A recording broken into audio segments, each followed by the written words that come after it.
essa nossa conversa é um pouco baseada no filme, o Coringa, mas que depois resultou em um texto.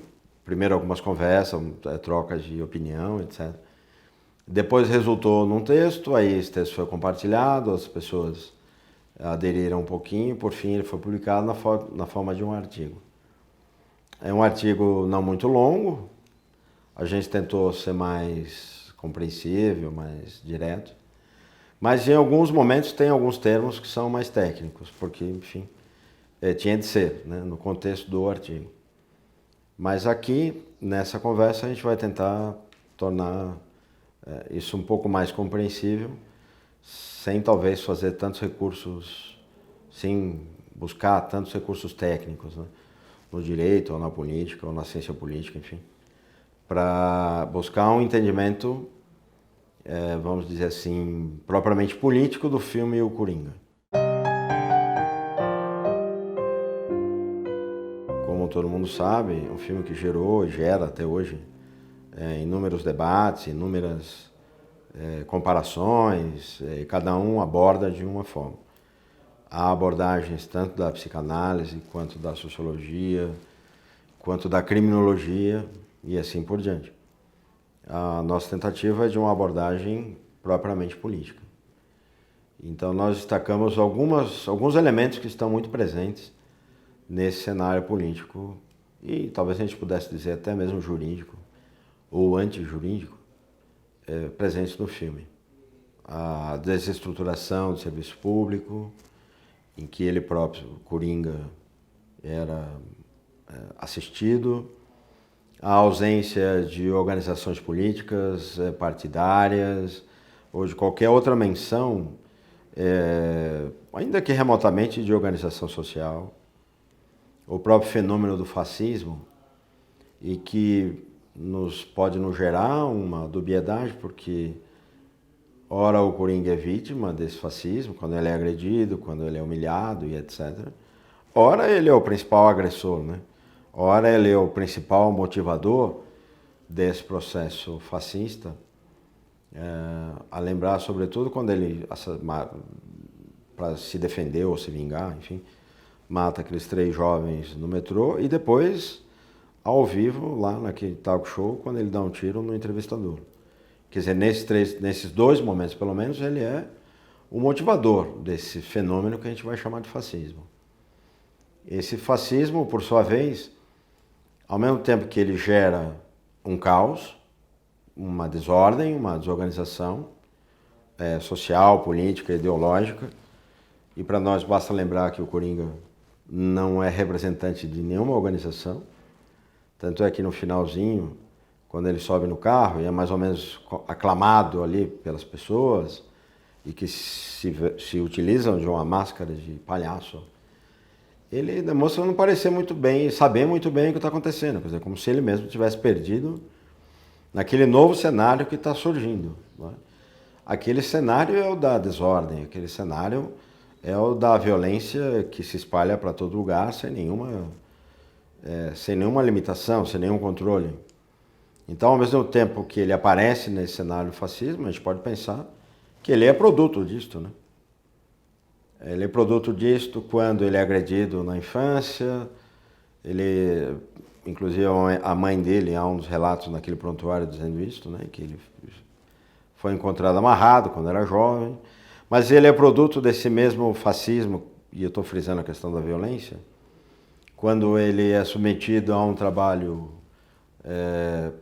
degradante, com aquela placa, segurando aquela placa, sem saber a razão daquilo, sem saber a motivação daquela placa, que na verdade é só um estímulo de consumo, né? Mas ele também é vítima disso quando os 3 meninos roubam a sua placa, retiram a placa da sua mão, que é o seu instrumento de trabalho, e logo depois ele é ameaçado de ter que pagar por aquela placa ou até ser demitido.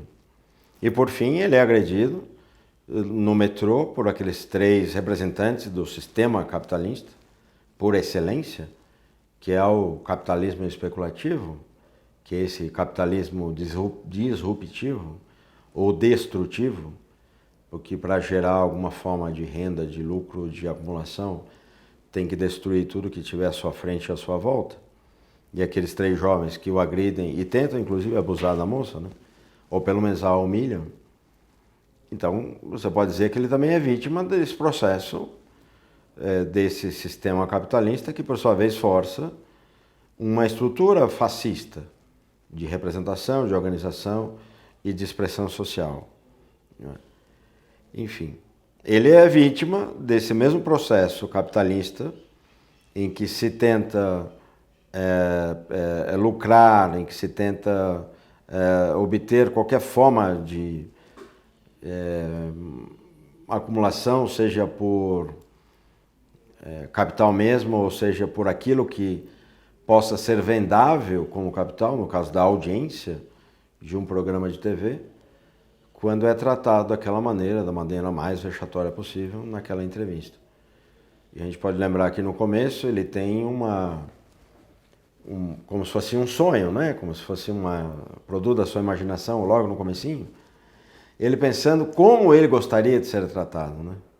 Ele ali na plateia faz um comentário, dá risada, enfim, e aí ele, naquele momento ele tem a condição de dizer: eu procuro cuidar muito bem da minha mãe. E o entrevistador diz: de fato você é uma pessoa diferente, notável, porque cuida muito bem da sua mãe. É isso que ele queria que de fato ocorresse. Só que aquilo é pura imaginação. Ao final a gente vê como ele é espoliado, como ele é degradado naquele talk show, até que por fim, de maneira ultra violenta, vai e também atira no entrevistador.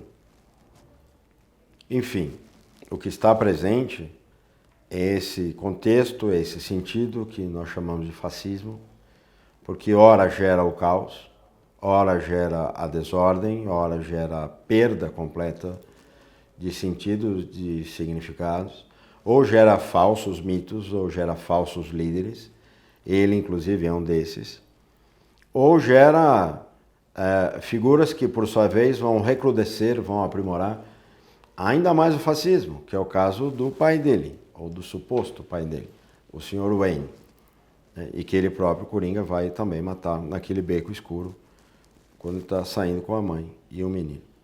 O menino que supostamente seria seu irmão,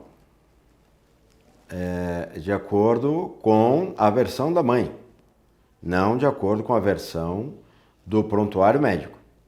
Mas a gente pode também supor que aquele prontuário médico foi produzido pelo Sr. Wayne, ou pai fascista, como eu chamei no artigo, porque é uma pessoa de extremo poder político e econômico e que facilmente poderia manipular qualquer estrutura do Estado para obter uma vantagem pessoal, e naquele caso esconder um filho havido fora da relação matrimonial, conjugal estabelecida.